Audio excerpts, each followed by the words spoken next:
Um grupo de cientistas colocou 5 macacos numa jaula. No meio da jaula, uma escada e, sobre ela, um cacho de bananas.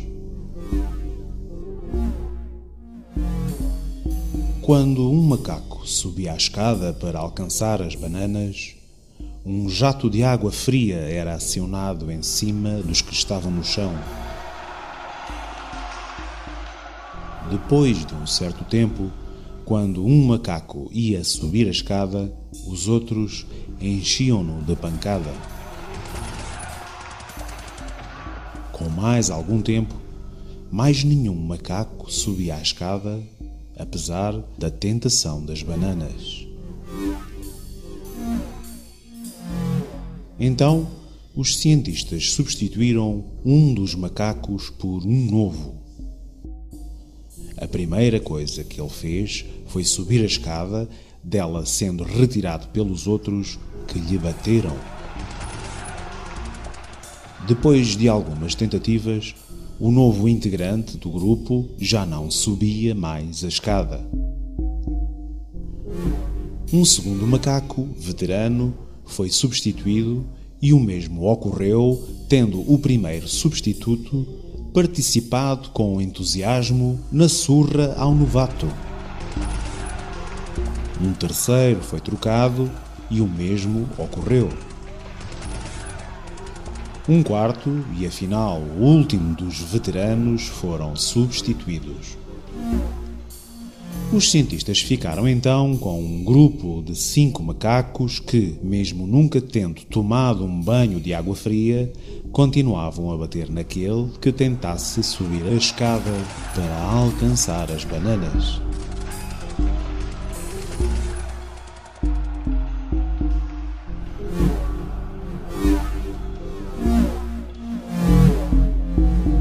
Se fosse possível perguntar a algum deles porque batiam em quem tentasse subir a escada, com certeza a resposta seria: não sei, mas as coisas sempre foram assim por aqui.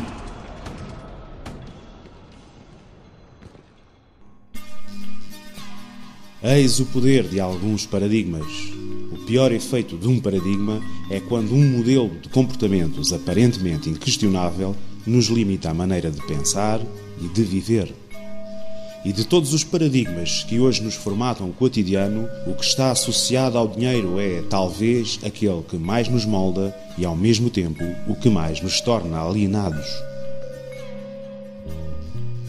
Desde a antiguidade, a invenção do dinheiro foi a solução possível que melhor satisfez necessidades sociais para a troca de bens.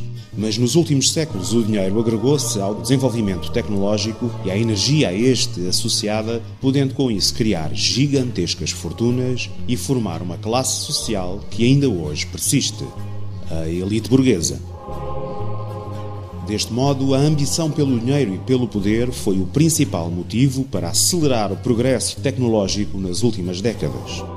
Consequentemente, o dinheiro investido na tecnologia acabou por resolver, em grande parte, os problemas de escassez, bem como melhorar os padrões de vida de alguns países.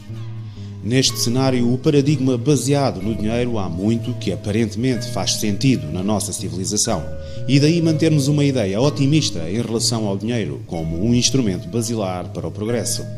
Mas muita coisa mudou, entretanto, e hoje esta condição já se poderá considerar um mito.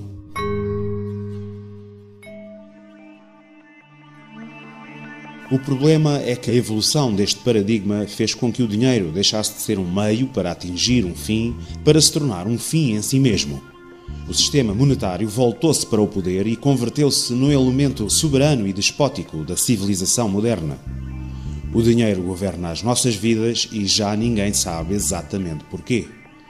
Tornou-se altamente instável, cheio de incoerências, manipulações, previsões incertas e premonições. O dinheiro obriga ao desenrolar dos acontecimentos de sociedades inteiras, por vezes segundo critérios visionários equivalentes às profecias de um charlatão. Hoje, já ninguém entende como funciona e poucos sabem qual o verdadeiro rastro do dinheiro. Como ele é criado, aparece, desaparece e renasce. Poucos sabem como o dinheiro num dia vale muito e no seguinte, quase nada. No entanto, apesar das sociedades se basearem em grande medida sobre questões monetárias, pouco ou nada é esclarecido sobre a sua origem ou para a tomada de consciência deste fenómeno. Pouco ou nada é referido nas escolas, pouco ou nada é transmitido nos meios de comunicação social ou por qualquer instituição estabelecida. A confusão e complexidade associadas à economia e às finanças levam o público a distanciar-se destes assuntos que permanecem incompreendidos e alienados pela maioria. Por isso, se perguntássemos hoje ao cidadão anónimo por que é que as sociedades humanas se tornaram tão dependentes do dinheiro, a resposta mais comum poderia muito bem ser: não sei, mas as coisas sempre foram assim por aqui.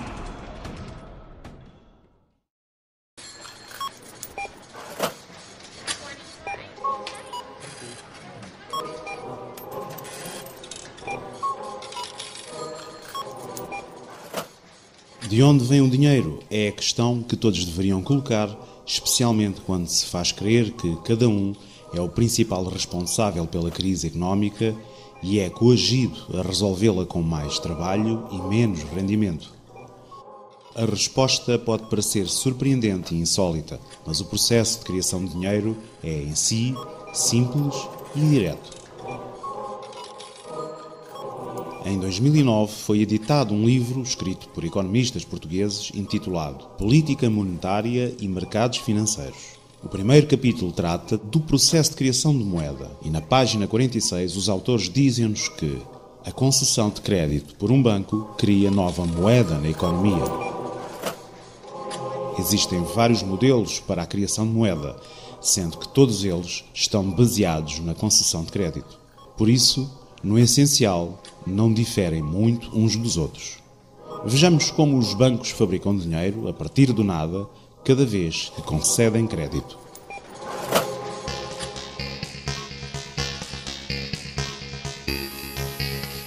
Suponha-se que a família A deposita 100 euros num banco comercial, que guardará esse dinheiro. Partindo do princípio que a família que depositou os 100 euros não os levantará nunca de uma só vez, o banco vai investir esse dinheiro. Esse investimento é, de maneira geral, feito sob a forma de empréstimos. Assim, imaginemos que a família B tem a sua conta a zeros e solicita a esse banco um empréstimo.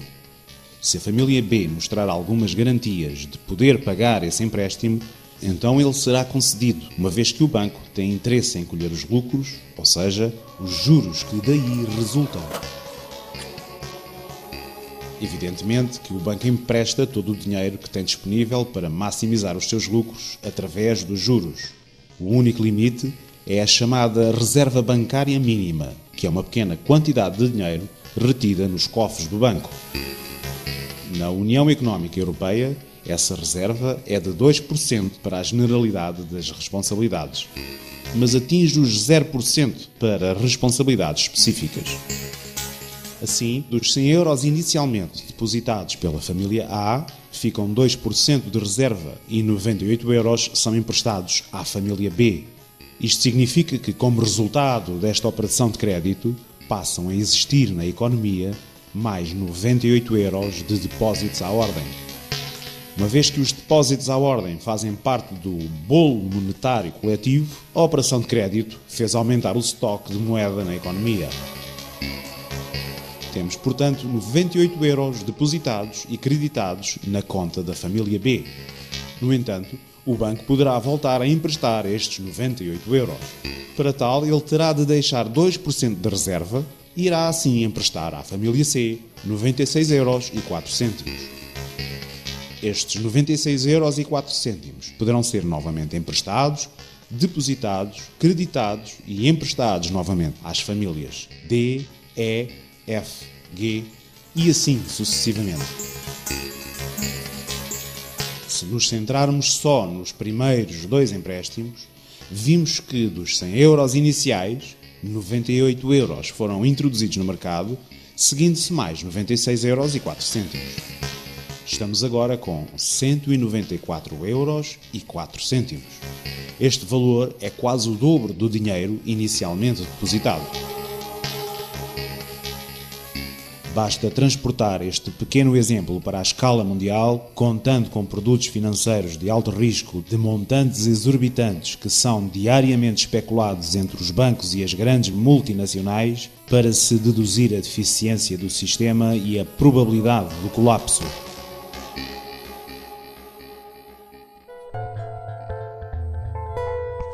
Claro que este processo é facilitado graças a sistemas informáticos através de uma simples alteração de dígitos na conta daquele indivíduo que pede dinheiro emprestado, sem que seja necessário produzir o dinheiro em suporte físico. O sistema económico criou, por isso, um mecanismo que facilita a criação e movimentação deste dinheiro digital, pois os bens e serviços podem ser pagos com cheques ou por via eletrónica. O dinheiro físico deixou de ter relevância, pois 98% do dinheiro que existe no mundo encontra-se sob a forma de dígitos em computadores. Contudo, este não é o grande problema, já que é pouco importante que o dinheiro se encontre em forma de notas, moedas, dígitos informáticos, cheques ou, se quisermos, em cupões. O problema central é que o dinheiro não entrou em circulação por uma necessidade natural da economia, enquanto elemento neutro que serve para trocar os diferentes bens e serviços, mas sim como dívida a juros, perfilada como um negócio lucrativo, centrado no próprio dinheiro. Assim, enquanto todas aquelas famílias a quem lhes foi emprestado o dinheiro vão produzindo e trocando bens por algarismos informáticos, o dinheiro circula pela economia. Se a família B conseguir pagar a totalidade da dívida mais os juros, então a sua conta volta a ficar a zeros, ou seja, no ponto em que se encontrava antes de pedir o crédito. Neste caso, os 98 € que inicialmente foram criados voltam a circular sobre novos empréstimos a juros ou servem para investimentos e aquisição de empresas. Os bancos tornam-se assim acionistas de referência das grandes multinacionais.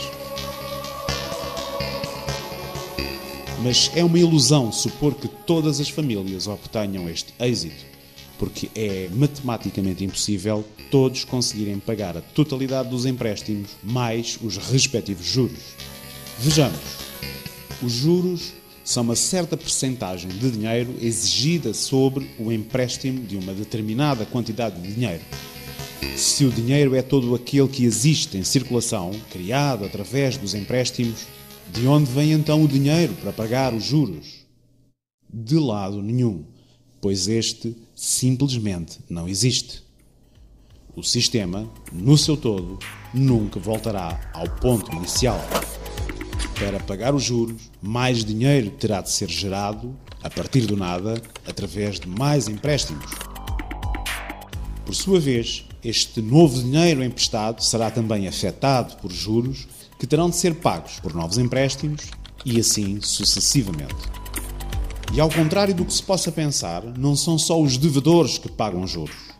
A maioria dos produtos inclui no seu preço final os juros que as empresas devedoras têm de pagar, pois são considerados como uma despesa. Daí, os juros serem um problema que atravessa toda a economia e toda a sociedade, sem exceção, sabendo que só uma reduzida minoria tira proveito de tudo isto. Resumindo, todo o dinheiro em dívida, somado aos respectivos juros, ultrapassa a totalidade existente em circulação. Assim, a dívida cresce a um ritmo exponencial que requer crescimento perpétuo para não entrar em colapso. Isto conduz à inevitabilidade matemática de incumprimentos e falências, pois não há, simplesmente, dinheiro suficiente na economia para pagar todas as dívidas aos bancos. A incapacidade de pagar a dívida e de, consequentemente, entrar em falência não é uma fraqueza de um agente económico. É uma imposição do sistema bancário à sociedade como um todo.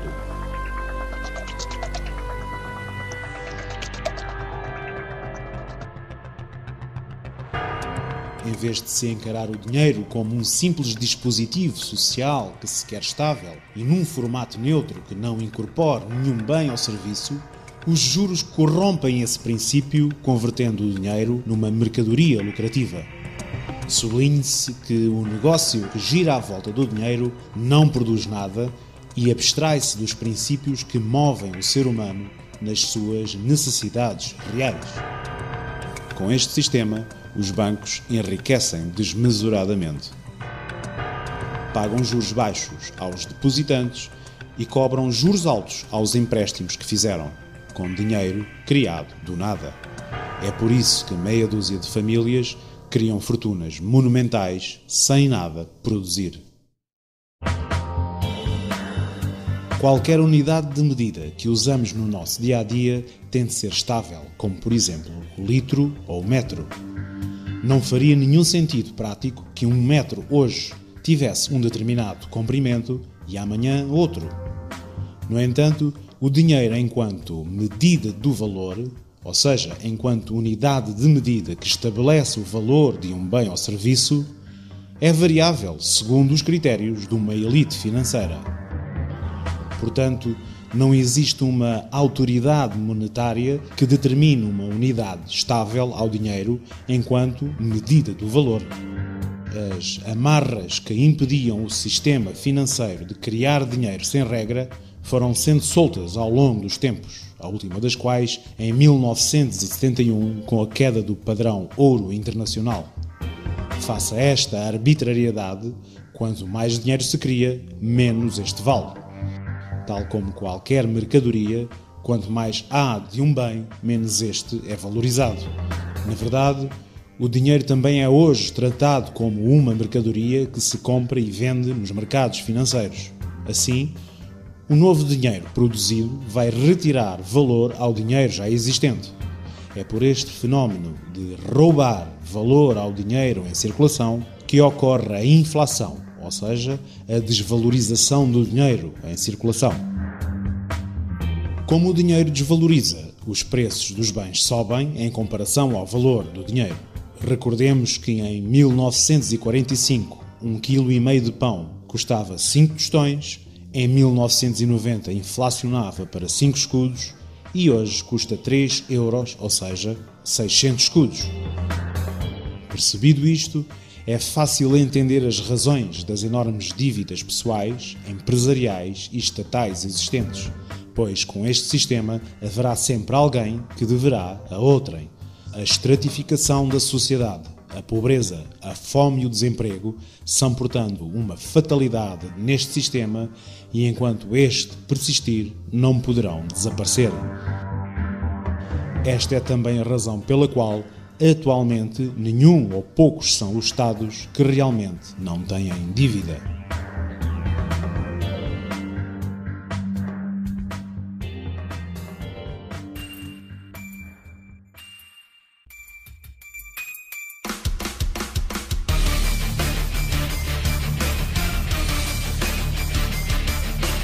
A quando das negociações do Tratado de União Europeia, foi o modelo alemão que prevaleceu no processo de criação do Banco Central Europeu, que tem uma estratégia independente, livre de qualquer influência dos Estados envolvidos, dos quais o Estado português se inclui, e nada pode intervir.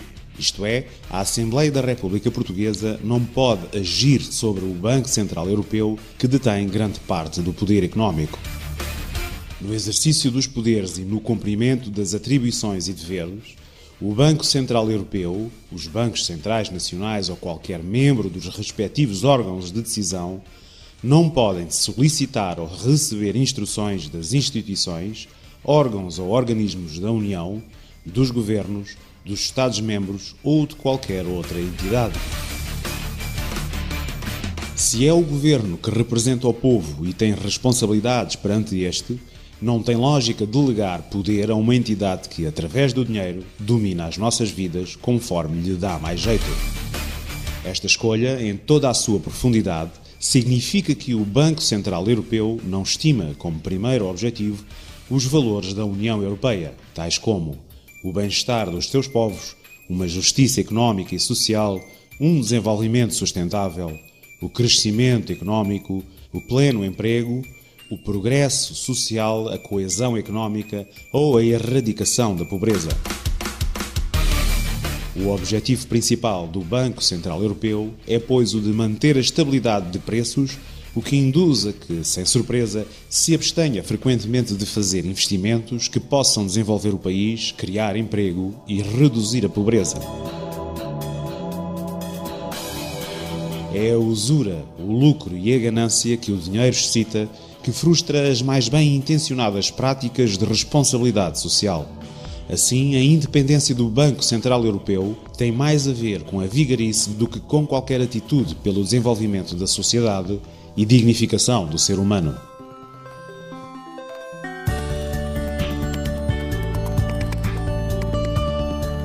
Ora, hoje, a Constituição da República Portuguesa diz-nos: o Banco de Portugal é o Banco Central Nacional que exerce as suas funções nos termos da lei e das normas internacionais a que o Estado português se vincula.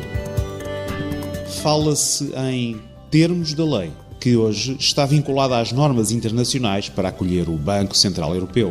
Como este banco não é controlado por nenhum órgão democrático, nem a Assembleia da República Portuguesa, nem o Parlamento Europeu, podemos calcular que não age em nome nem em benefício de Portugal ou de outro país. No entanto, exige a nossa Constituição que a República Portuguesa seja um Estado de direito democrático baseado na soberania popular. Onde está o poder democrático e a soberania popular nas políticas monetárias do Banco Central Europeu? Pois, não existe. Hoje em dia, as entidades que emprestam dinheiro ao Estado português são eufemisticamente apelidadas de mercados. Talvez se tenha perguntado quem são estes mercados. O Estado não cria moeda, não cria dinheiro. O Estado emite títulos do Tesouro e obrigações do Tesouro que são, afinal, títulos de dívida.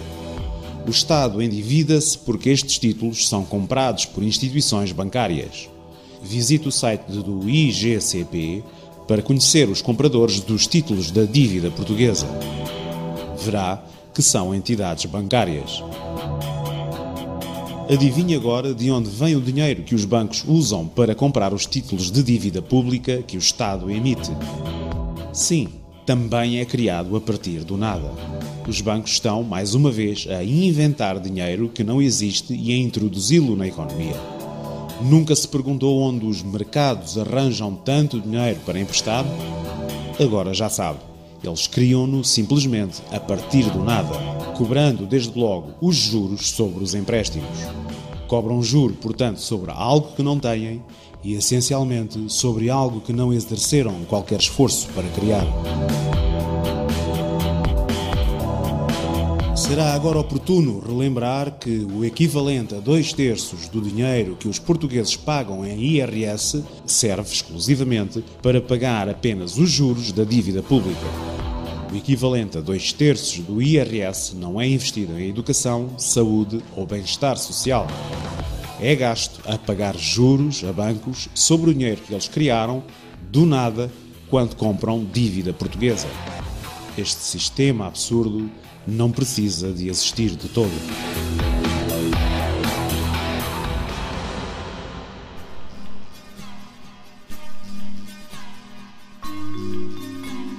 Curiosamente, este modelo de crescimento infinito afirmou-se quando a humanidade descobriu o potencial da tecnologia e dos combustíveis fósseis como fonte de energia. E foi a descoberta desta fonte de energia, outrora abundante e barata, que permitiu o crescimento exponencial. Portanto, temos um modelo económico baseado em dívida que exige crescimento infinito e, por outro lado, temos recursos finitos e esgotáveis que atualmente alimentam a atividade económica mundial. A instabilidade financeira e económica atual resulta, em parte, do choque entre estas duas variáveis.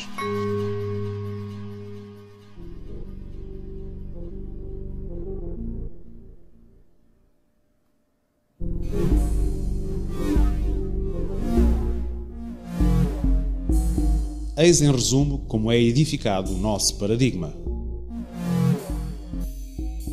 Todo o dinheiro é criado a partir da dívida. Os juros cobrados sobre a dívida não existem na economia. A quantidade de dinheiro tende a aumentar constantemente para que os agentes económicos possam pagar a dívida. O sistema requer crescimento infinito, mas os recursos são finitos.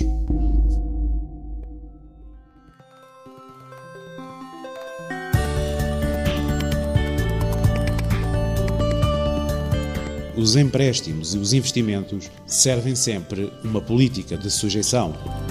A alegada ajuda internacional a Portugal é uma ajuda que sempre custa mais a quem recebe do que a quem dá. Se na antiguidade o dinheiro, na sua funcionalidade original, promoveu as relações sociais e até o progresso da civilização, hoje é o elemento principal que separa as sociedades, isola o indivíduo e o torna egoísta, antissocial, um ser sub-humano. No entanto, o dinheiro disfarça-se de conterrâneo, de aliado, disfarça-se de iniciativa, disfarça-se de progresso, de salvador e de sinónimo de felicidade. É sobre estas máscaras que o dinheiro, enquanto elemento nuclear do sistema, corrompe a consciência do cidadão, ficando este inapto para perceber realmente em que paradigma vive. A classe média, as empresas, bem como as políticas empreendedoras, legitimaram o lucrativo negócio bancário como a matriz de toda a atividade económica.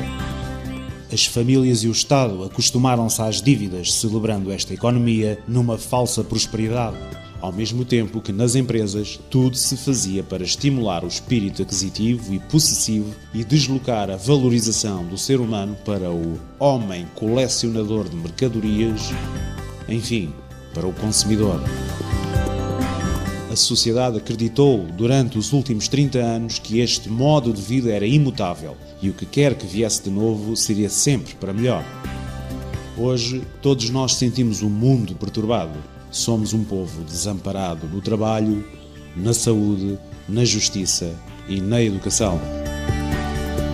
E tudo sendo feito para camuflar a realidade, a precariedade que nos assola pode parecer uma obra inexplicável do destino.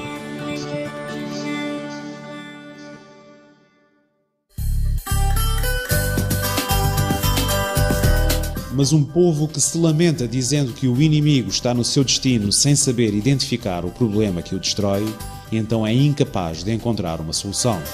Será um povo que só conhece a inépcia e a incapacidade de abandonar o seu modelo de vida, que se vai tornando mais obsoleto e nocivo a cada dia que passa. O nosso maior inimigo está embutido no dinheiro e em toda a influência que este exerce sobre nós.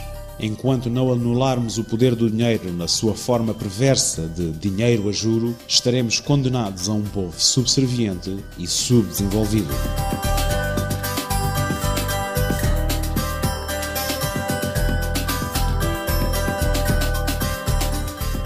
Consideremos, por fim, algumas desvantagens do uso deste método obsoleto de troca de dinheiro por bens e serviços, ficando o resto da lista a seu cargo, imaginação e discernimento. O dinheiro não passa de uma interferência entre aquilo que realmente precisamos e aquilo que podemos obter. Não é de dinheiro que as pessoas precisam, mas sim de acesso a recursos. As pessoas não são iguais sem igual poder de compra. Aqueles que controlam o poder de compra têm muito maior influência na sociedade. A maior parte das pessoas são escravas dos seus empregos apenas porque necessitam do dinheiro que estes lhes garantem. A necessidade de dinheiro tem-nos trazido um aumento progressivo de corrupção, ganância, crime e de fraudes em grande escala. A maior parte das leis são promulgadas para benefício direto das grandes empresas e multinacionais, as quais têm dinheiro mais do que suficiente para constituir poderosos lobbies ou mesmo persuadir, subornando os membros dos governos a fazerem leis que servem diretamente os seus interesses. Os bens alimentares são por vezes destruídos nos chamados países desenvolvidos para manter os preços altos, já que é precisamente a escassez que provoca este aumento de preços. Existe um tremendo desperdício de materiais e uma pressão enorme na exploração de recursos existentes para responder a alterações de design e de moda, apenas para criar um mercado contínuo para os fabricantes. Muitos produtos são produzidos com qualidade inferior à que poderiam ter para o nível tecnológico atual, tão simplesmente para que deixem de funcionar mais cedo e possam vender mais produtos. Os benefícios da tecnologia apenas são distribuídos àqueles com poder de compra suficiente para a adquirir. Portugal é vítima da economia monetária.